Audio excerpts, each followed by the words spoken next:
Hi, everybody. Welcome back to our most recent edition of Cali Sober Mom. We have our regular co-host, Brittany, with us. And then we also have Sarah today, who I'm super excited to chat with. We connected recently. I am her, she is me. Our stories are so similar, it's scary. I came bursting out of postpartum with cannabis into the world, wanting to share and destigmatize by doing a podcast. And Sarah did it with a beverage, which I absolutely love. And I'm so excited to have you here. Thank you so Welcome. much.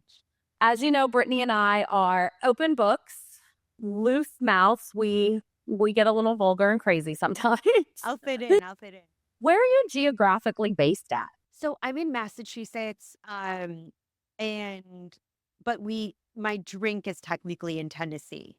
Okay, so Massachusetts, but it's cool, Brittany, because Sarah's nephew, Yes, right? Nephew is at yes. Tulane, which is New Orleans based. So I did a podcast at a local bar here the other day. He has a bar or a podcast called Another Bar, NOLA or New Orleans.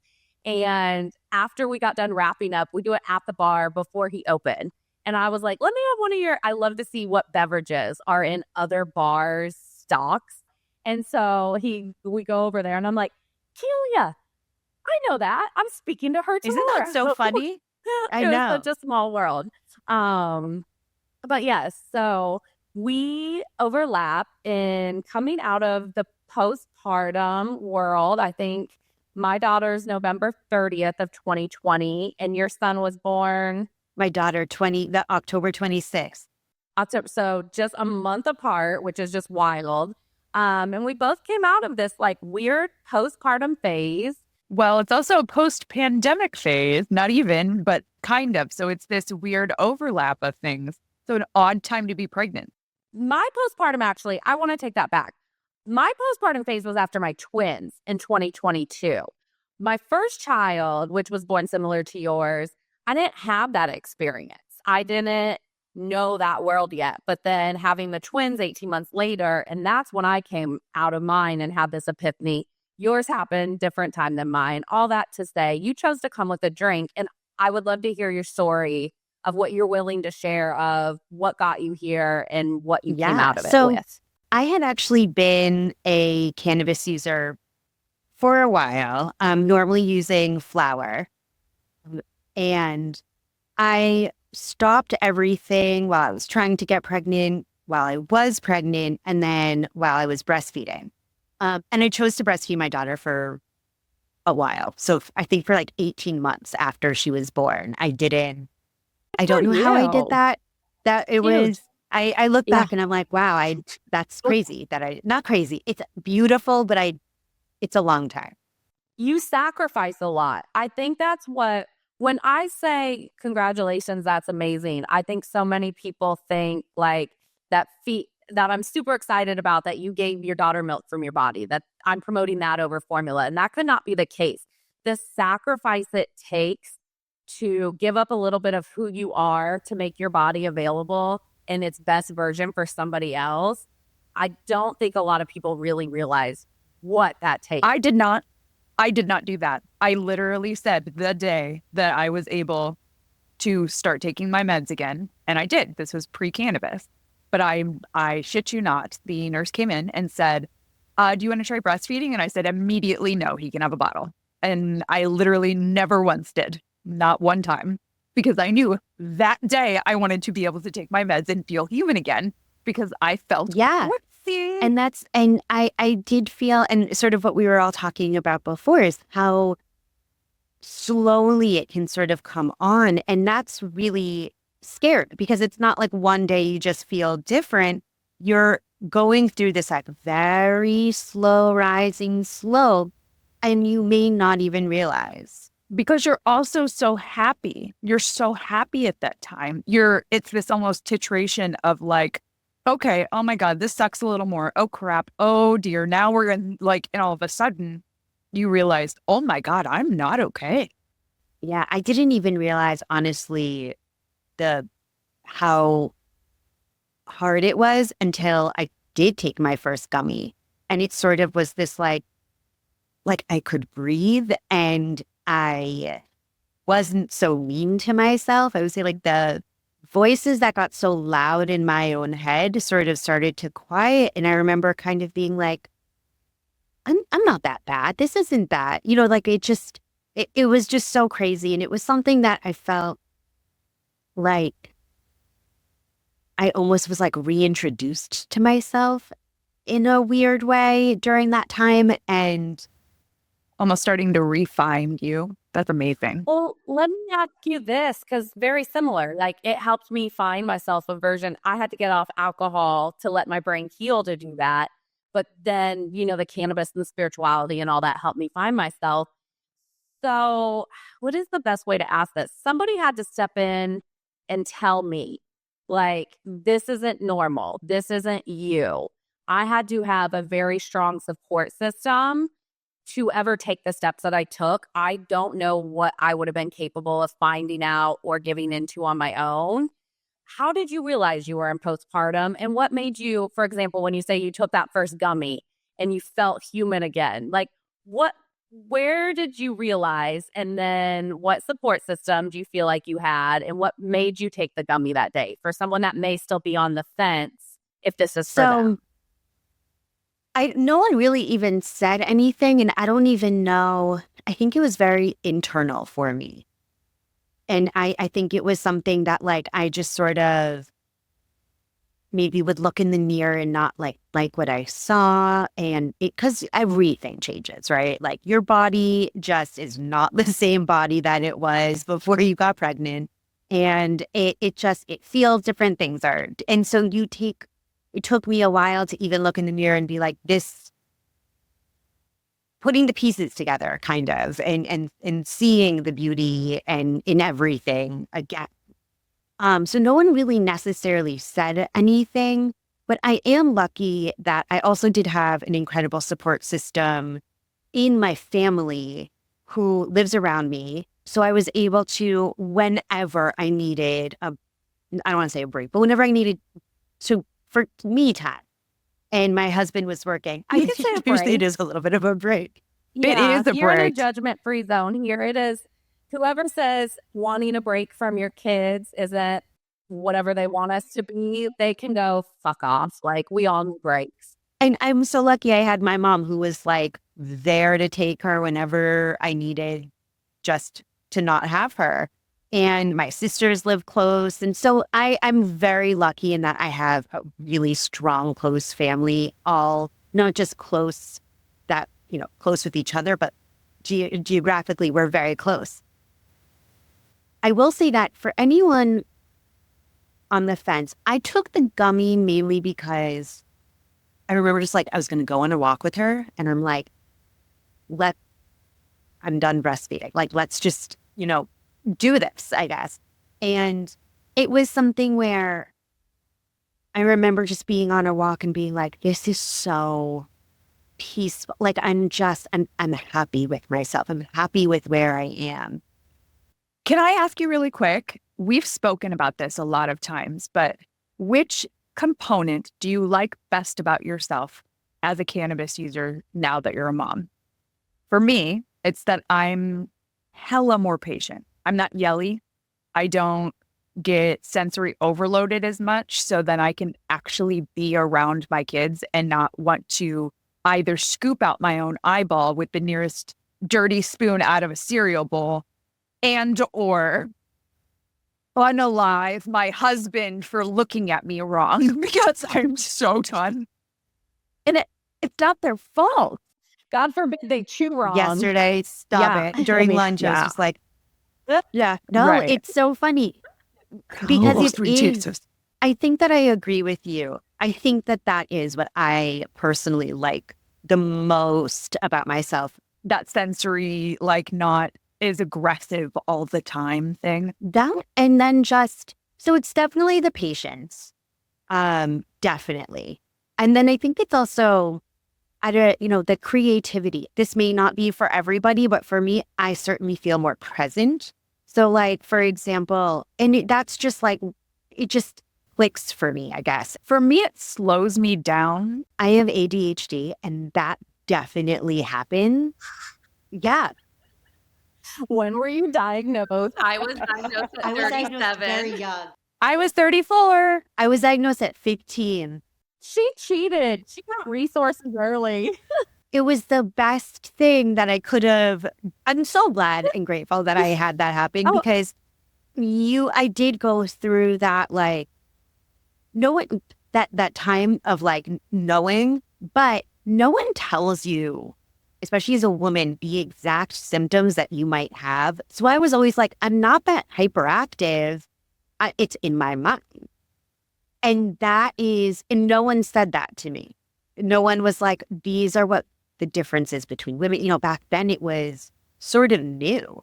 So it didn't cross anyone's mind to even say, well, you're going to struggle with like executive function.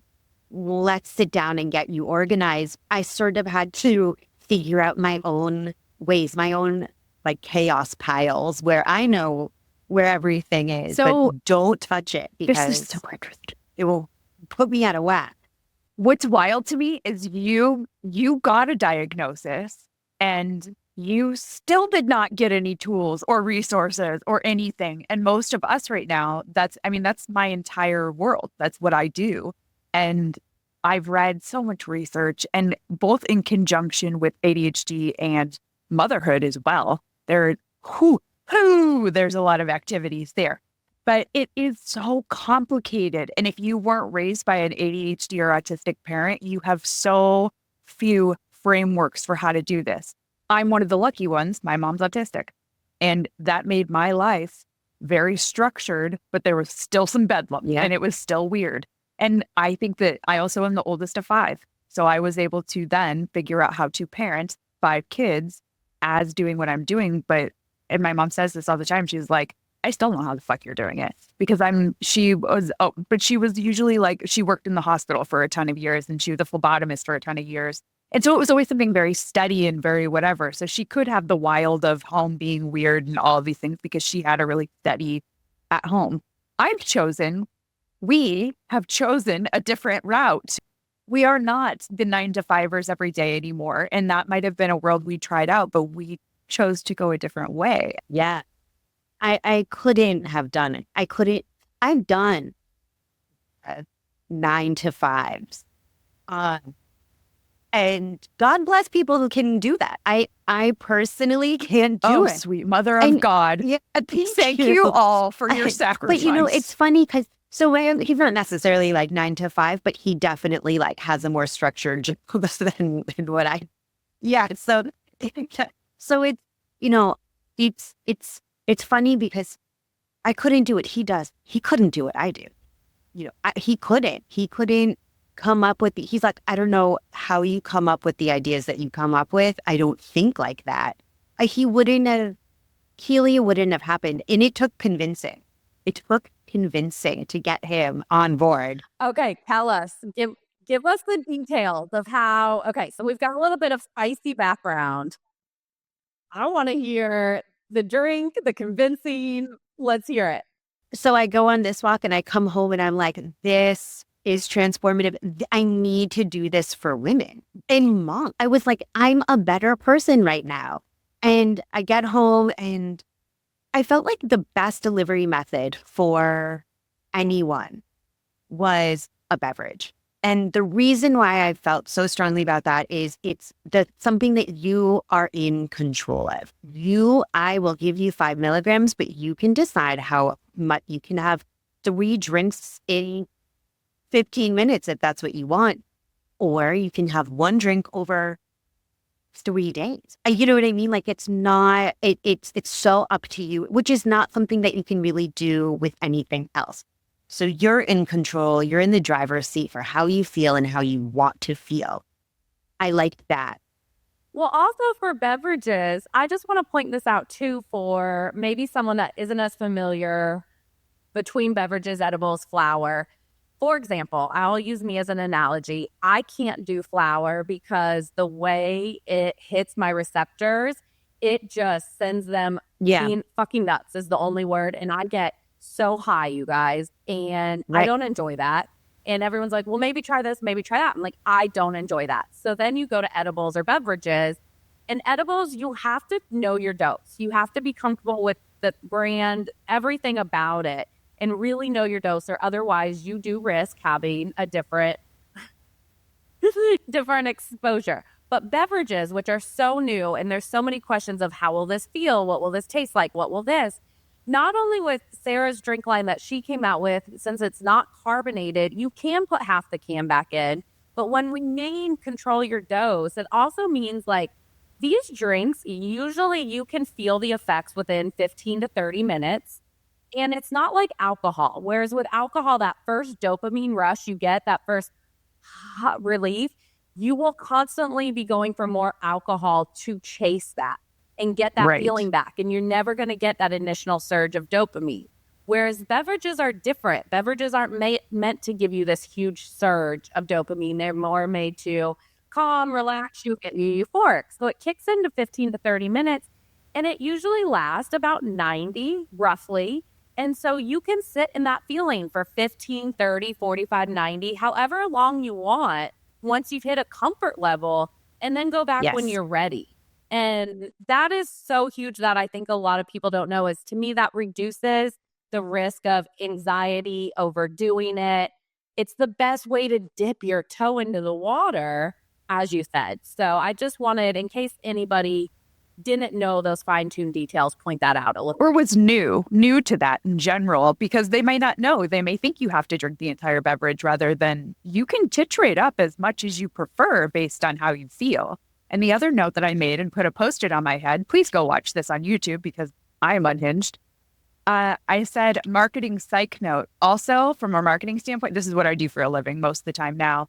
We already drink drinks every day. Yeah. It is not a departure for us to grab a beverage that we already typically have around us. Whereas smoking or even taking gummies, unless you are taking your daily vitamins as gummies, you're also not regularly having a gummy every day. It's not as foreign, but it's also not something you do literally every day. So it is not a far reach from a marketing standpoint to have a beverage be your go-to, because at the end of the day, you can hella market a beverage way better to any basic bitch that has a koozie, because nobody knows what's in it. That's the thing. Sarah even points this out when she says, tell them what you told me when we talk, where you start drinking that.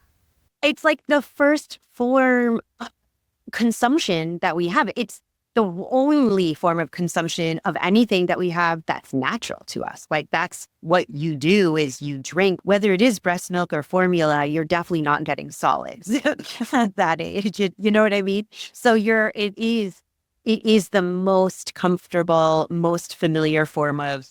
It's the most built-in moment there. Okay, so you come home with this crazy idea for a beverage, which we now know why beverage is the perfect way to start, and your husband says. I'm like, I know what I'm supposed to do with my life. I am supposed to make a cannabis beverage. And he was like, no. But like, he was just flat out like, I don't know what you're thinking. No. And I'm like, no, it's going to be great. And like, I really started thinking that, what would I drink? And I'm like, I would drink something healthy. Like, I wanted this to be something that is good for you, that you would feel good drinking. And I thought it was so cool because, like, you can put vitamin C in vodka, but it is still vodka.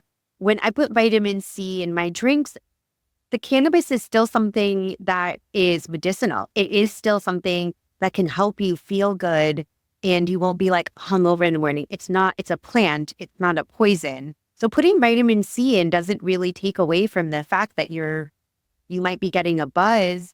You're just getting a buzz, and it added benefits. That is absolutely true.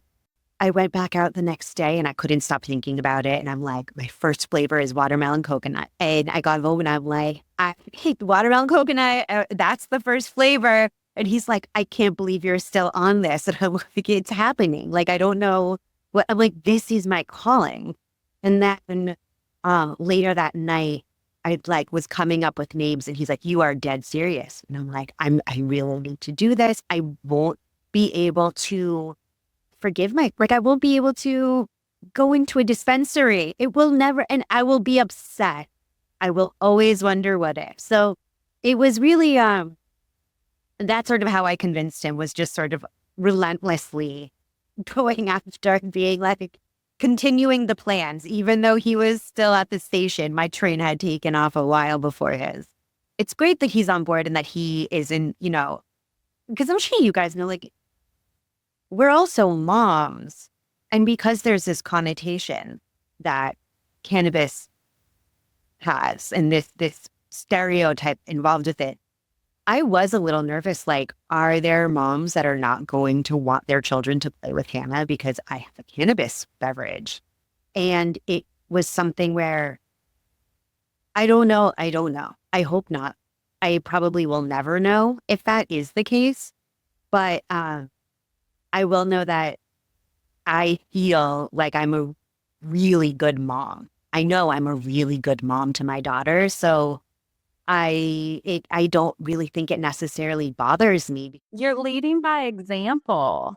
And adding community. The kind of people that you want around your daughter are the kind of people that will accept the spaces that you're holding for others. So at the end of the day, anybody I want near my kids needs to be pretty cool with what I'm doing, or GTFO. Yeah. Don't care. My entire mission with everything that I have put out and did was I found myself in a position of similar awakening to you, and knowing that my calling was to be an obnoxious face and voice in this, because I don't risk getting fired. I don't risk my livelihood. I have always just been a weird social enigma as it is. Like, I do care what people think, but I don't. Like, I've just always been me naturally, but I don't know. And so I was like, I don't care. If they don't like me because I'm trying to help other women feel free and empowered, I'm not pushing cannabis down anyone's throat.